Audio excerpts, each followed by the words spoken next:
भाई, ओ भाई मुझे मारो, मारो मुझे भाई, मारो मारो। इंडिया के पास इतना पैसा कहां से आ जाता है भाई? ओ भाई लोगों, ऋषभ पंत इंडिया का लेजेंड स्टार, उसने उत्तराखंड में भाईजान 23.84 करोड़ का टैक्स भर दिया है भाई।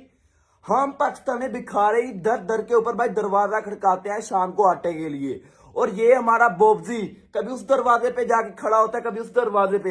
हमारा रिजू डांसर कभी उनका दरवाजा खड़काता है कि भाई आटा दे दें।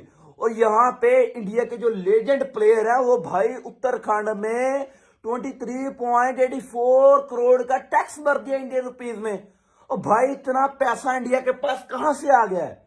इंडिया के पास तो आया है, इंडिया के प्लेयरों के पास भाई कितना पैसा है ये देख के हमारी तो गीली हो गई है भाई। इतना पैसा भी होता है जितना उसने टैक्स में भर दिया भाई। ऋषभ पंत जो इंडिया का भाईजान एक तगड़ा प्लेयर था, जिसने हम भिखारियों के खिलाफ एक तगड़ी नोक खेली हुई है, उसने भाईजान जो पिछले 2 सीजन में 27 करोड़ में इंडियन रुपीज में बिका है आईपीएल के अंदर, उस ऋषभ पंत ने 23.84 करोड़ तकरीबन 24 करोड़ इंडियन रुपीज में भर दिया है टैक्स भाई। टैक्स भरा है उसने, फाइनेंशियल टैक्स 2 ईयर का 2025-2026 का टैक्स भरा है भाईजान उत्तराखंड में। वो पहले ऐसा बंदा जिसने इतना हाईएस्ट वहां पे भरा है टैक्स।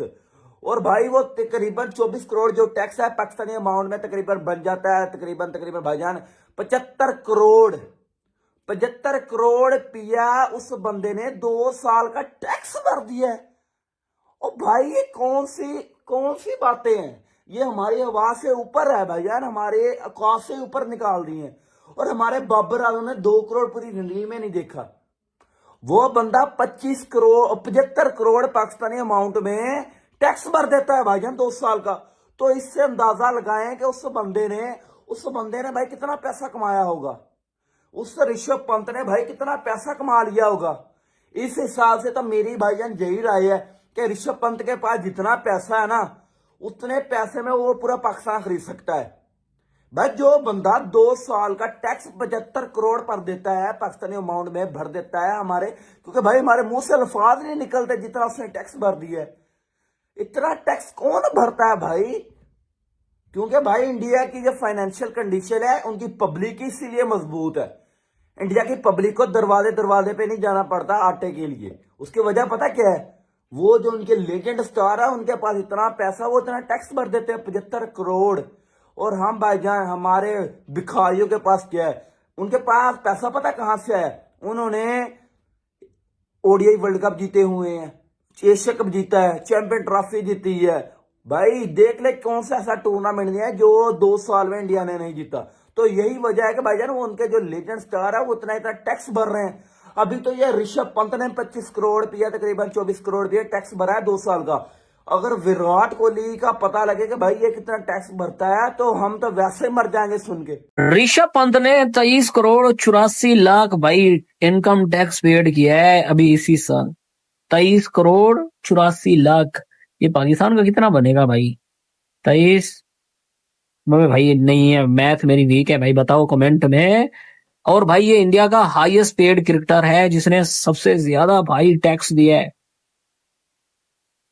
इतना पैसा भाई। तो विराट कोहली को तो छोड़े, जो दूसरे क्रिकेटर से मैं उनके स्टैट्स देख के परेशान हो गया कि मतलब कि इतना पैसा कमा चुके हैं कि खाली जैसे कहते हैं सालाना जो टैक्स है वो इतना दे रहे हैं। चले यार, शाहरुख खान की समझ आती है, वो बहुत बड़ा एक्टर है, बिजनेसमैन है, उतना टैक्स दे समझ आती है। लेकिन क्रिकेटर की बात, खैर लीग्स खेलने के बाद भी ये हाल है।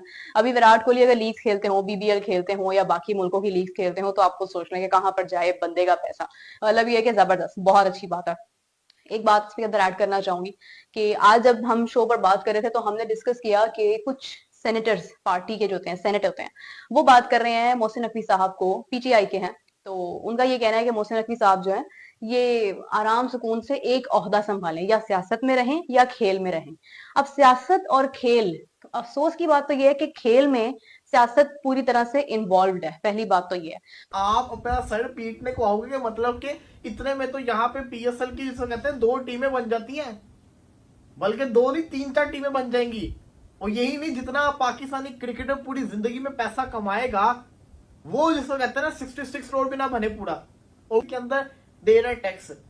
और अगर पाकिस्तानी करेंसी में कन्वर्ट करो तो कमा ही नहीं सकता, पाकिस्तान में ऐसा क्रिकेटर कोई है ही नहीं।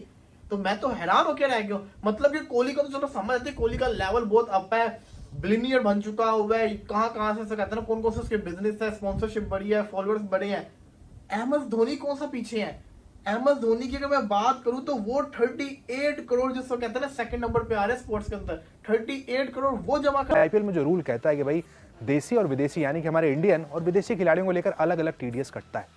इंडियन क्रिकेटर्स की बात करें तो 10% उनका टीडीएस काटा जाता है, जबकि विदेशी खिलाड़ियों की बात करें तो उनका 20% टीडीएस कटता है। इसके बाद टैक्स लगता है। साथ में विदेशी खिलाड़ियों की बात करें तो उनकी सैलरी का जो 10% होता है वो उनके बोर्ड को भी जाता है।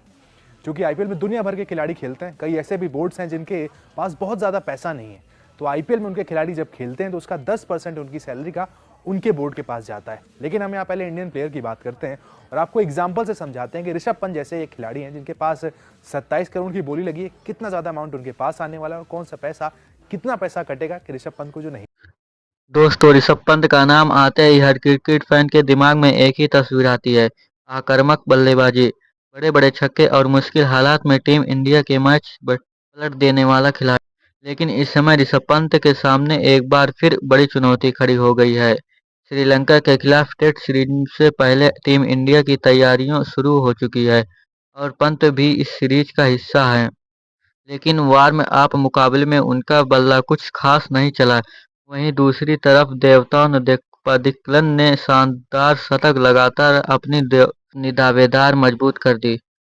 अब सबसे बड़ा सवाल यह है, क्या ऋषभ पंत की टीम इंडिया में जगह पूरी तरह सुरक्षित है? क्योंकि क्रिकेट में सिर्फ नाम काफ़ी नहीं होता, यहाँ हर खिलाड़ी को अपने प्रदर्शन से अपनी जगह मजबूत करनी पड़ती है। ऋषभ पंत ने भारतीय क्रिकेट में वो मुकाम हासिल किया है जहां उनसे हर मैच में बड़ी पारी की उम्मीद की जाती है।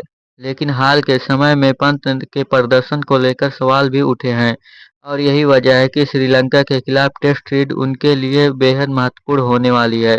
अगर पंत को प्लेइंग 11 में अपनी जगह और मजबूत करनी है तो उन्होंने बल्ले से जवाब देना होगा, क्योंकि दूसरी तरफ विकेट कीपिंग के विकल्प भी मौजूद हैं और टीम मैनेजमेंट के सामने कई विकल्प हैं। लेकिन दोस्तों, यहाँ एक बात बिल्कुल नहीं भूलनी चाहिए, ऋषभ पंत कोई साधारण खिलाड़ी नहीं है। इस खिलाड़ी ने अपने करियर में कई बार ऐसे समय पर वापसी की है जब लोगों ने उन्हें लेकर सवाल खड़े किए। 2022 के भयानक कार हादसे के बाद सबसे बड़ा सवाल यही था कि क्या पंत दोबारा क्रिकेट खेल पाएंगे, लेकिन पंत ने हार नहीं मानी। लंबे रिहैब के बाद उन्होंने मैदान पर वापसी की और फिर भारतीय टीम की उर्सी पहनकर दिखा दिया उनका जुनून कितना बड़ा है। यही वजह है कि आज भी पंत का नाम टीम इंडिया की प्ले 11 में आता है तो विपक्षी टीम जरूर सतर्क हो जाती है, क्योंकि पंत अगर क्रीज पर टिक गए तो कुछ ही ओवर में पूरा मैच बदल सकते हैं। उनकी बल्लेबाजी में रिस्क है, लेकिन उसी रिस्क के साथ मैच जीतने की क्षमता भी है।